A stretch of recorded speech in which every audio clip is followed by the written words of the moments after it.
Hi, I'm Shaylin Hayes-Raymond, and I am an LCT-C in Canada. What that means is I am a therapist. And today I want to talk about an important topic to me, and that is self-care. And what I want to say about self-care might be a little surprising to some people. You see, I think that self-care has become far too commercialized and honestly, a bit of a joke. What I mean by this is we're almost being marketed that the idea of self-care means if you buy a new beauty product or if you buy a new nail polish, if you buy a new shirt, if you buy a new even self-help book, which some are good, but some are bad. If you buy this thing, you will feel better. You will feel whole. You will feel more in tune. You can purchase who you want to be. And honestly, no, you can't. No, I have nothing against buying things to care for yourself that you enjoy. Feel free. I mean, we're all humans. We all have different likes and dislikes, and that's fine. You can buy a new lipstick if that makes you feel good. But I think what's important is you shouldn't have to buy that new lipstick to feel good. You shouldn't have to buy a new face mask. You should be able to sit with yourself, to sit with your thoughts, and to just breathe. A lot of self-care can be free, like meditation exercises on YouTube, certain articles online, especially like Psychology Today. I've personally written for Psychology Today, and I can attest that the people on there do have to be licensed professionals. So there is at least some level of buffering. And maybe the content isn't always perfect, but at least you know that it's not like, a BuzzFeed article or some book written by some guru who's going to fix you. Honestly, there is no easy fix. And I say as a therapist that I'm really uncomfortable with all of these false promises. And even as a deeply spiritual person, I'm uncomfortable with people saying, if you buy this crystal, if you buy this, candle that's infused with amethyst, that you're going to be, better. And I love amethyst. I love, jewelry. I love stones. They really do give me some joy, but that joy should not be commercialized. That joy should not be, from an advertisement. It should be something that you choose to personally bring into your environment and care about. And I really think that a lot of these ads, even for like therapy apps that, like BetterHelp and stuff, they're very, I want to say, weird. Like yeah, it's great to be able to access therapy, but it shouldn't be commercialized. And even, this idea that if you have, one appointment, you're going to be better. It's almost like they're selling a quick fix rather than long-term solutions. And a lot of these apps are, kind of using deceptive marketing practices, especially like hiring YouTubers to say it's the best app ever. And like, real therapists are not allowed in most cases, especially with my ethics board in New Brunswick, the CCTMB. I am not allowed to take reviews and testimonials from past clients or current clients because that's unethical. You're not supposed to sell a false promise and you're not supposed to like divulge this information. So a lot of these like new age practices and apps, they have all these reviews and all these like testimonials and ooh, that's not good. That's not good at all. And I mean, you could come to my practice as a client. I'm in private practice, and you could say, blah, blah, blah. She was my therapist. I really enjoyed her on your own if you wanted. Like, I can't control you leaving a review somewhere, but I cannot ask you to review. So, a lot of these like YouTube videos and stuff for these ads. Eeh. So I know this isn't necessarily self-care in general since it is therapy, but I think a lot of these new options are very commercialized. And to be quite honest, I don't like it. I don't like this commercialized approach to self-care, to self-worth, to self-improvement. If I buy the perfect necklace, I'm not going to be suddenly fixed. And I fall into these traps of consumerism so much. I am currently writing a book about commercialism, about shopping and my own impact as a shopper and feeling like, I can just buy a better life. And I mean, my drawer of makeup is huge. Like mm, I'm not proud of that. But I do like makeup and I have decided, I want to keep it in my life, but maybe, I don't have to buy a new lipstick every day, which is ironic because I bought a pack of like 15 of them yesterday, but it was a brand I love and it was a good price. But, I made like a rule for myself and I'm like, okay, if I'm buying a product, it has to be something that I genuinely like the brand. I know I'm going to use it and I know that it has a place in my life. And I think all self-care can be like that because, collecting 30 candles or 30 Stanley tumblers is not going to make your life better.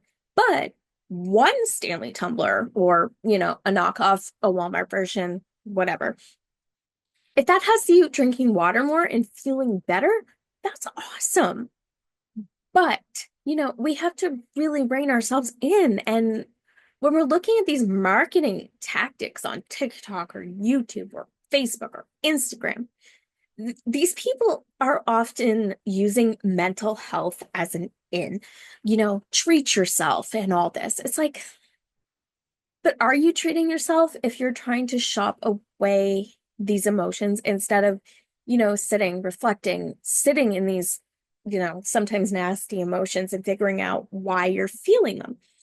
And I mean, journaling, other than a piece of paper and a pen, is quite cheap, if not free. Most of us already have paper in our homes or a notes app on a device we already own. Journaling is free. Meditation is free, even though you can buy these meditation apps that claim that, they're gonna solve everything from skin conditions to schizophrenia. Like, no, they're not. So I think it's really important to focus on what matters to you and whatever the case may be. And some people really love collecting Barbies. I do. I like Barbies. So, maybe adding a new one to my collection now and then, it is a great pick me up. And that's okay if I like to collect that.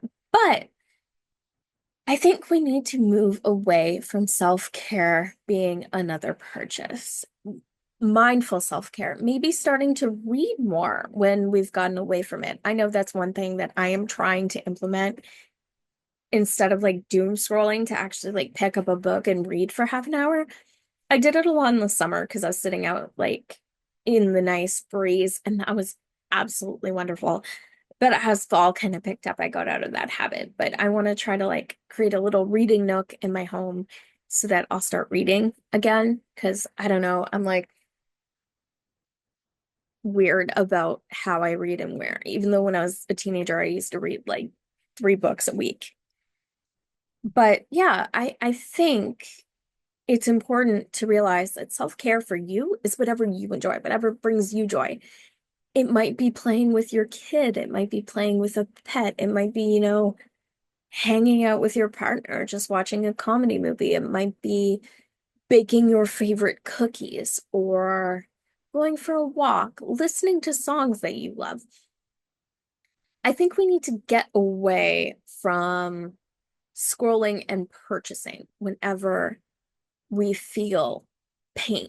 And I too need to stop doing that. I have this tendency that if I feel sad, if I feel happy, if I feel lonely, if I feel overwhelmed, I might just go to a store or even online on Amazon, and that is not fixing me. And not that people are things that can be fixed, but I think it's important that we spend time for ourselves and with our loved ones and really cherish these moments. I remember I had like a realization, I think in my mid-20s. I'm 30 now, almost 31. And I realized I was watching TV shows a lot. And whether it was Gossip Girl or Desperate Housewives or really anything, I realized I was spending a lot of time sitting in front of the TV or on a phone or a computer. But the characters I was watching, almost never were. Even Gossip Girl, which is a show about teenagers who are tied to their laptops and their phone for this Gossip Girl. Honestly, if you watch the show, they very rarely are looking on their phones. They're very rarely texting unless it's a plot device and they just like read the message and then the plot continues. They're living their lives. They're going with friends, they're going to parties, they're, even Gilmore Girls or One Tree Hill or God forbid Riverdale, like all these shows. We're watching people do things. We're watching them have jobs, hobbies, etc. And even in their free time, we're watching them do things, play sports, engage, go out for drinks, like look at shows like How I Met Your Mother, Friends even, and that was in the 90s. We're watching these bonds and we're watching these people through social media, even Instagram, people on trips, people on vacations, instead of going out and doing something. So I think what will be more powerful than shopping or, consuming content, consuming product, being the content as your data is mined, I think we need to look more externally in order to find internal fulfillment. And that is just my opinion. This is not meant to be therapy. If you do need a therapist, I am available in Canada, but I encourage you to look at your local Psychology Today profiles if you're looking for a professional. And please do realize that anything in these videos is just my opinion. I am only saying how I personally feel. This is not meant to be a replacement for your own mental health care professional. And I hope you have a wonderful day. And since I am posting this pretty much on January 1st, I'm recording. So happy New Year. And I wish you the best of luck in whatever goals you have this year. And it's okay if your goal is simply to reflect more, to breathe, to be. Your goal list does not have to be a novel. It doesn't have to be an essay. You're not being graded on your goals. Do what feels right. Have a wonderful day. Hi, I'm Shaylin Hayes-Raymond, and I'm in LCT-C, New Brunswick, Canada. Are you looking for a new therapist? I have slots available starting as soon as January 6th, 2025. If you're looking for a supportive therapist who offers practical coping skills and a listening ear, I'm here if you're interested. You can book a free 30-minute consultation below, and I'm happy to answer any questions you have either through a free Zoom call or through an email. You can email me at contact@shaylinraymond.com or reach out for the free consultation. All appointments are virtual and offered through the Zoom app. Appointments are flexible, and you can schedule them your own with a convenient web portal. Appointments are $160 Canadian and are tax-free. These appointments are also eligible for insurance reimbursement and for select plans, direct billing. If you're interested in booking, please feel free to visit the link below. I just want you to know that regardless of where you are on your path, I'm here to support you in your journey. Thank you.